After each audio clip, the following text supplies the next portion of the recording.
안녕하십니까. 교육심리학 3강 인지발달에 대한 강의 시작하겠습니다. 이번 주에는 발달과 피아제의 인지발달, 비고스키의 사회문화적 인지발달, 그리고 두 이론에 대한 비교를 진행하겠습니다. 발달에 대한 이해부터 시작드립니다. 우리가 발달을 얘기할 때는 신체 발달, 인지 발달, 심리사회 발달을 말씀드리는데요. 신체 발달이라고 하면 사람의 신체 내에서 일어나는 변화로 체중과 키의 변화, 신체 기관의 구조와 과정의 변화, 골격, 근육 등의 변화를 얘기합니다. 인지 발달이라 하면 감각, 지각, 기억, 사고, 추론, 언어 등을 포함하는 정신활동에서 일어나는 변화이고, 심리사회 발달이라 하면 개인의 성격, 정서, 다른 사람과의 관계에서 일어나는 변화를 얘기합니다. 발달의 주요 영역에서 우리가 다루게 되는 내용은 발달 과정에 있습니다. 발달 과정은 성장과 성숙과 학습으로 말씀드리게 됩니다. 성장이란 연령의 변화와 함께 일어나는 신체 크기의 변화를 중심으로 얘기하게 되고, 성숙이라 하면 유전적으로 프로그램된 행동 유형들의 전개로 환경적인 조건들이 정상적으로 남아있는 한 출생 후에 영아의 운동 발달은 일정한 순서를 따라 성숙하게 됩니다. 학습이라 하면 성장과 성숙에 의존하여 이루어지는 발달 과정으로 유기체의 변화하는 환경 조건에 적응하도록 하는 능력을 얘기합니다. 중요한 건 발달 맥락에 있습니다. 발달이 일어나는 환경적인 맥락을 고려해야 될 필요성을 얘기하는 것으로 대표적으로 브롬펜브레너의 생태학적 접근 방법을 얘기할 수 있습니다. 브롬펜브레너의 생태학적 체계 이론에 대한 내용을 말씀드리겠습니다. 가운데에 있는 개인의 가장 중요한 성과, 연령, 건강 상태 등이 개인에게 영향을 미치면서 이 개인을 가장 밀접하게 둘러싸고 있는 미시체계 또한 개인의 발달에 영향을 끼친다라는 겁니다. 미시체계에는 가족, 의료기관, 학교, 친구, 놀이터, 종교기관 등 근접하여 이루어지는 사회적 맥락으로서 이러한 미시체계들이 서로 상호작용을 통해서 개인에게 영향을 줄 때 우리는 그러한 체계를 중간체계라고 얘기를 합니다. 이 중간체계를 넘어서 직접적으로 맞닿아 있진 않지만 가족에게 영향이나 아니면 친구에게 영향을 주는 가족과 가까운 친구나 이웃, 그 다음에 법률기관이나 사회복지기관, 대중매체 등을 우리가 외체계라고 얘기를 하게 되고, 그 다음에 문화적 관심이나 이념을 갖는 거시체계까지도 얘기를 할 수 있습니다. 또 이 각각의 체계에 통틀어서 영향을 미치게 되는 시간 차원에 대한 부분도 있는데, 전생에 걸쳐서 환경에서 일어난 사건, 그리고 변화의 양상, 사회 역사적인 환경 등은 개인, 미시체계, 중간체계, 외체계, 거시체계까지 통틀어서 영향을 미치게 됩니다. 발달의 원리에 대해서 말씀드리겠습니다.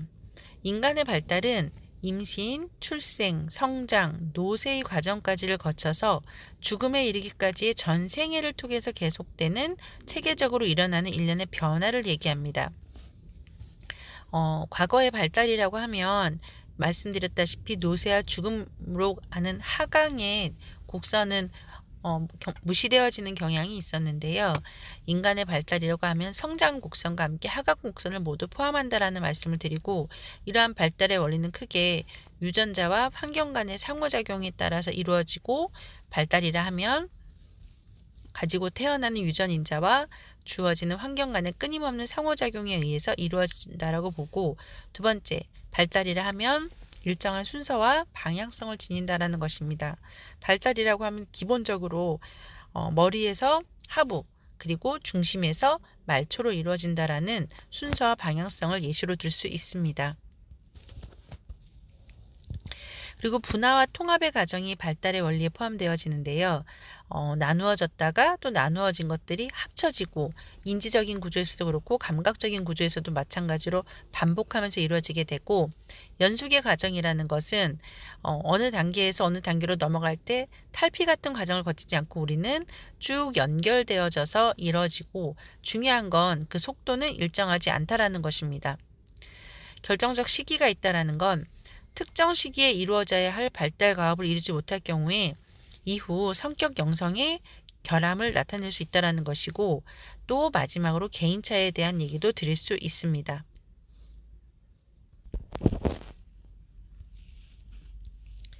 발달을 이해하기 위해서 발달에 대한 연구들이 지속적으로 진행되어집니다. 대표적인 방법이 종단적인 연구와 횡단적인 연구입니다.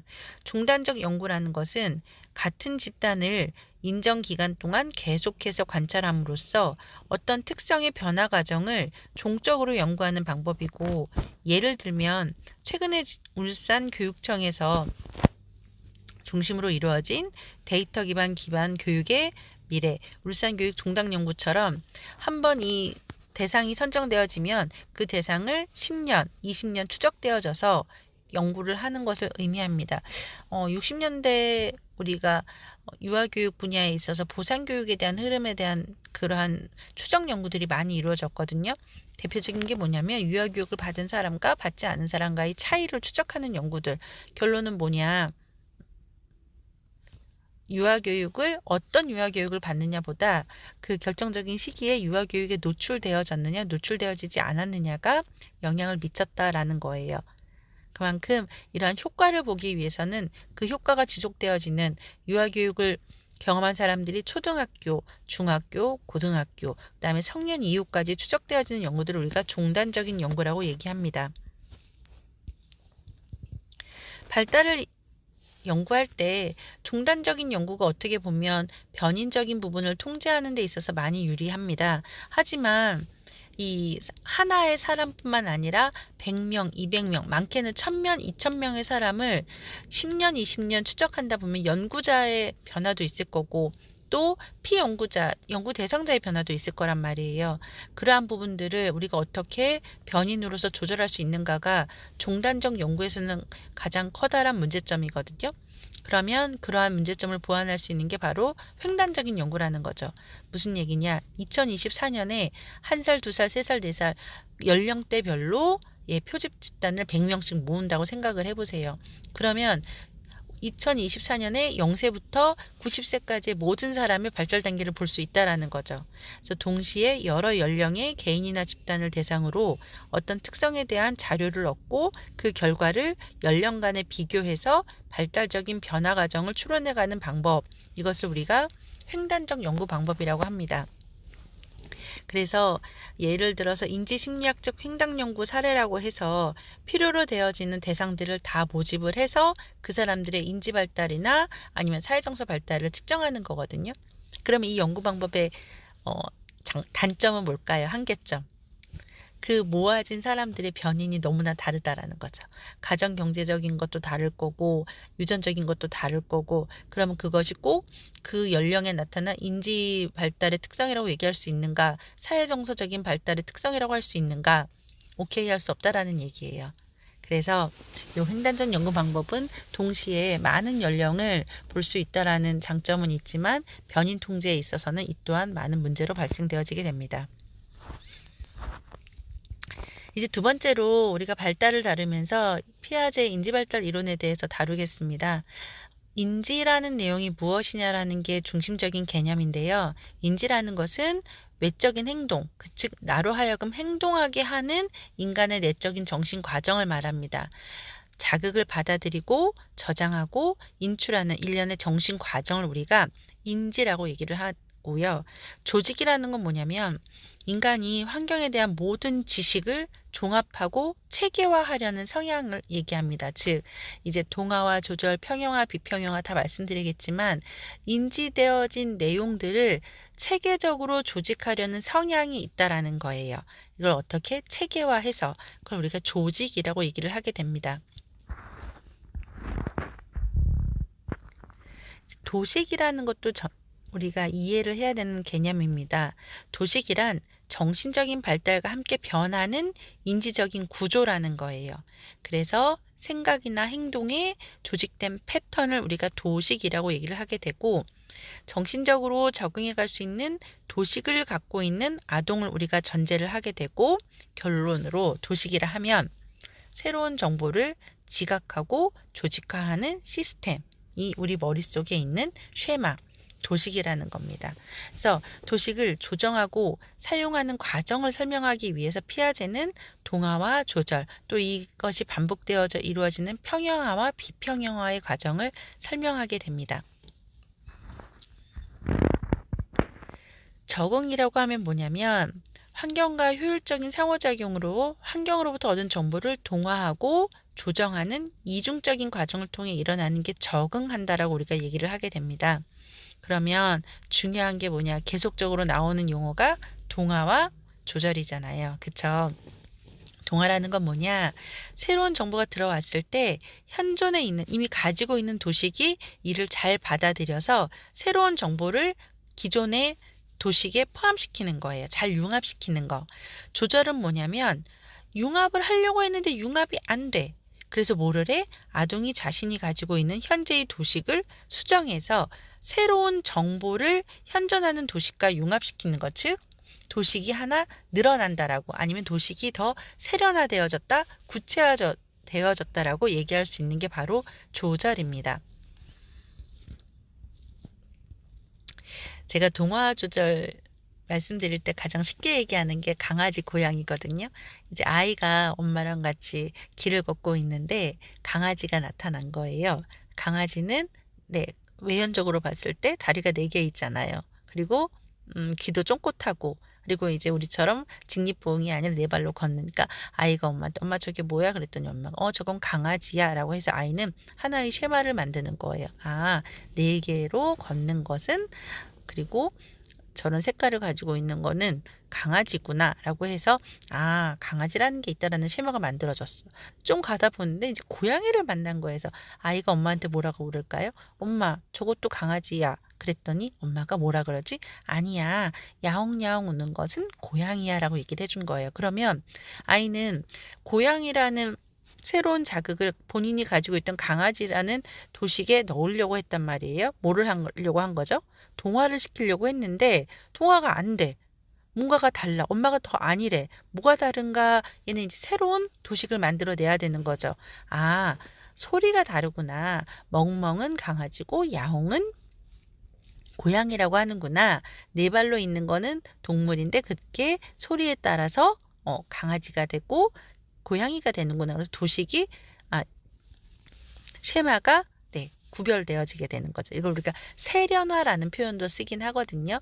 근데 지금 하나의 갈등이 일어난 거죠. 왜 저거는 강아지가 아니지? 이걸 이제 우리가 비평형화라고 하고 이게 2개로 나누어지는 거구나라고 해서 또 하나의 쉐마가 만들어지면서 우리가 평형화의 과정으로 만들어졌다라고 얘기를 합니다.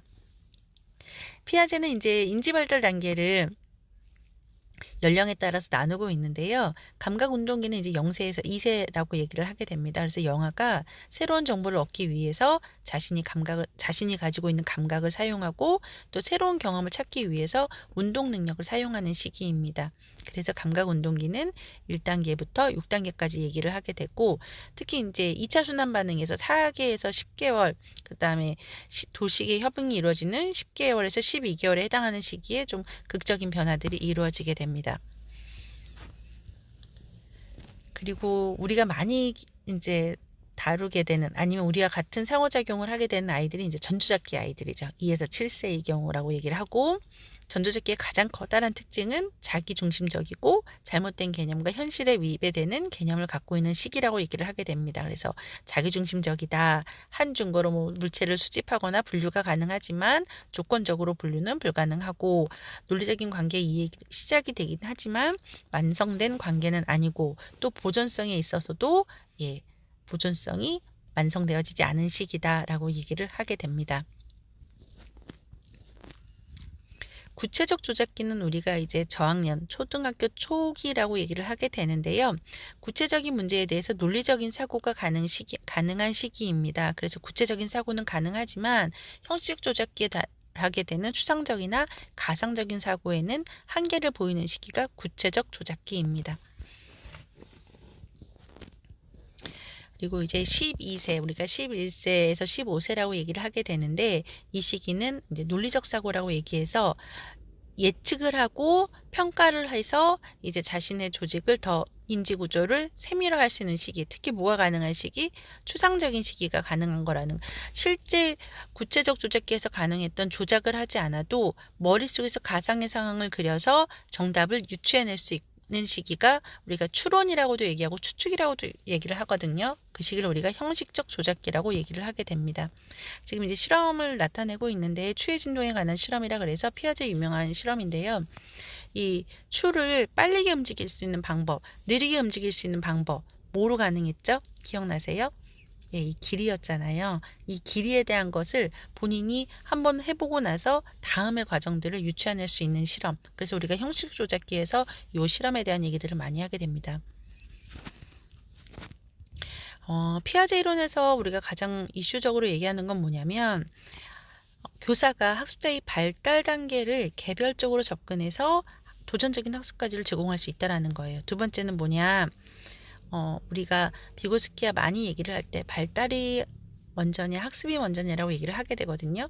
피아제 같은 경우에는 발달이 선행되어져야 된다라고 얘기를 해요. 그래서 발달이 이루어져서 그들의 수준에 맞고 그들의 흥미를 끄는 활동을 선택할 수 있도록 교수 활동을 다양화시키도록, 즉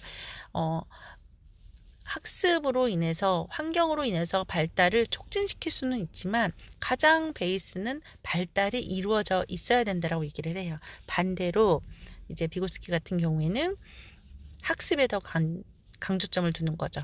그래서 학습을 통해서 발달을 이끌어갈 수 있다라고도 얘기하는 사람이 비고스키입니다. 비고스키에서 이제 가장 기본적인 개념은 뭐냐, 사회적으로 공유되는 인지라는 거예요. 인지라는 것은 개인의 발달 과정일 뿐만 아니라 심오한 사회적인 현상이라는 거에서, 사회적 경험은 자신이 접하고 있는 세계에 대한 사고, 해석하는 방식을 형성하는 거고, 아동기 사고의 형식들은 특정 상황과 문화적 조건의 산물이라고 보는 겁니다. 발달의 결과물만은 아니라고 보는 게 비고스키예요. 그래서 뭐가 중요할까요? 네, 환경, 어떠한 환경에 놓여 있고 그 아이를 둘러싸고 있는, 이제 다음에 나오겠는 GPD, 근접 발달 영역에 대한 이슈들을 얘기하게 됩니다. 그래서 이 근접 발달 영역이라는 건 뭐냐면, 아동이 혼자서 자기의 발달 수준에서 혼자 힘으로 해결할 수는 없지만 주변에 성인이나 뛰어난 동료 아니면은 또래가 있다면 함께 학습하면서 성공할 수 있는 영역을 우리가 GPD, 근접 발달 영역이라고 얘기를 하게 됩니다. 이 근접 발달 영역에서 이제 우리가 다루게 되는 게 뭐냐, 비계거든요. 이 비계라는 건 뭐냐면, 저희가 잘 안 쓰는 용어니까, 왜 우리 건물 지을 때 보면 한 층 한 층 높일 때요, 옆에 초록색 망사로 해서 밑으로 떨어지지 않게 가드라인을 쳐놓잖아요. 그게 대표적인 비계거든요.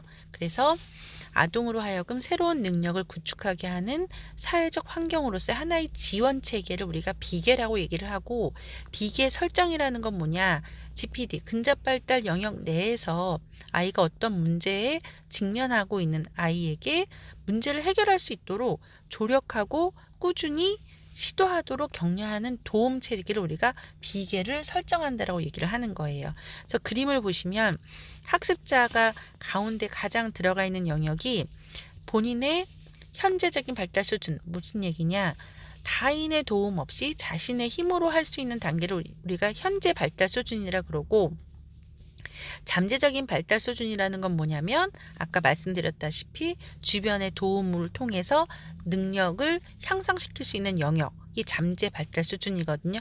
그 사이를 우리가 근접 발달 영역, GPD라고 얘기를 한다라는 거예요. 비고스키가 강조하는 거는 이제 발달 중에서도 뭐를 가냐, 언어의 중요성을 상당히 강조합니다. 즉 언어가 이러한 발달을 촉진할 수 있다라고 얘기를 하는데, 의사소통과 정신적인 접촉의 일차적 수단이면서 사회적인 경험을 심리적으로 표현하는 주요한 방법. 그래서 나오는 게 이제 혼잣말에 대한 개념이 나오게 돼요. 그래서 이 언어라는 것은 사고의 발달을 위해서 필수적인 도구가 되고, 아동 같은 경우에 언어를 통해서 자신을 돌보는 사람들의 지식과 태도를 내면화하게 되고, 언어는 아동 개인에게 자신에 대한 개념을 발견하는 수단으로서 제공되어진다는 거예요. 그래서 언어와 사고를 조금 정리하면, 피아제 같은 경우는 아동의 혼잣말이 어떻게 보면은 상당히 이제 저하돼서 보았던 거거든요. 의미가 없는 과정으로 보았다면 비고스키는 혼잣말이 아동의 사고 발달을 촉진한다라고 얘기를 하게 됩니다. 어떤 상황을 여러분들이 생각하시면 되냐면 종이접기 할 때 이런 것 되게 많이 나오거든요. 아니면 블럭 맞추기 할 때 아이가 이거는 지금 네모나잖아. 그럼 네모난 구석을 찾아서 여기다 껴놓으면 될 거야. 혼자 얘기하고 아니면 종이접기 할 때도 이거 반을 접어 아니면 펴 뒤집어 혼잣말을 하면서 아는 아이가 있거든요. 이게 뭐냐면 자기의 지식을 계속적으로 내면화시키고 있는 과정을 혼잣말로 얘기를 하고 있는 겁니다. 그래서 비계 설정의 단계를 우리가 실제 발달 수준부터 잠재 발달 수준으로 간다 그랬잖아요. 그래서 근접 발달은 곧 혼자 할 수 있는 영역, 그다음에 보조 발달 수준은 도움을 받아서 갈 수 있는 영역이고 요 안에서 자기의 자기 조절과 그다음에 촉진이 역동적으로 움직인다라고 얘기를 하고 있습니다. 근데 우리가 크게 얘기할 때는 현재적인 발달 수준과 잠재적인 발달 수준 사이를 우리가 GPD라고 얘기를 하고 그 GPD 내에서 우리가 도움을 주는 것을 지원 체계 그리고 그것을 조직화하는 걸 비계 설정이라고 얘기를 합니다. 비고스키는 이제 언어 발달을 중심으로 인지 발달 단계를 설명하는데요. 1단계는 원시적인 단계, 2단계는 순수 심리적인 단계, 3단계는 자기중심적인 언어, 4단계가 이제 내적 언어의 단계라고 얘기를 하게 됩니다. 살펴보시게 되면 초기 언어 단계에서는 이제 정서적인 해방을 표현하는 소리, 뭘까요? 그냥 본능적인 소리를 나오는 시기고, 그 다음에 이제 순수 심리적인 단계는 뭐냐? 사물에 대한 이름, 그 다음에 이제 대상이나 행동을 명명하는 이름, 우리가 유학에 많이 나오는 그러한 언어겠죠. 그리고 혼잣말이 나오는 시기가 언제냐? 3단계, 취약 전 유치원기. 네, 그래서 유치원에서 제가 아까 말씀드렸다시피 종이접기나 블록 맞출 때 아이들이 그러한 행동을 하는 거에 대해서 너 왜 혼잣말하니 아니가 너 지금 네가 생각하는 것을 말로 얘기하고 있구나 아니면 너의 생각을 말로 통해서 정리하고 있구나 라고 부모님들하고도 이런 혼잣말에 대한 얘기들을 많이 나누시게 되는 사례들이 있을 거예요. 그리고 이제 7, 8세경으로 가면 이제 그 혼잣말이 사라지면서 아이가 혼잣말을 안 하는 게 아니라 정말 속으로 하는 거죠. 언어로. 그걸 우리가 뭐라고 얘기해요? 사고라고 얘기를 하는 겁니다. 그래서 비고스키는 이제 사고 발달의 단계를 GPD를 통해서 일상적 사고와 과학적 사고가 이제 교차하면서 발달이 이루어진다라고 얘기를 하고 있습니다. 이걸 우리가 뭐를 얘기하냐? 역동적인 인간 발달론이라고 얘기를 하게 됩니다.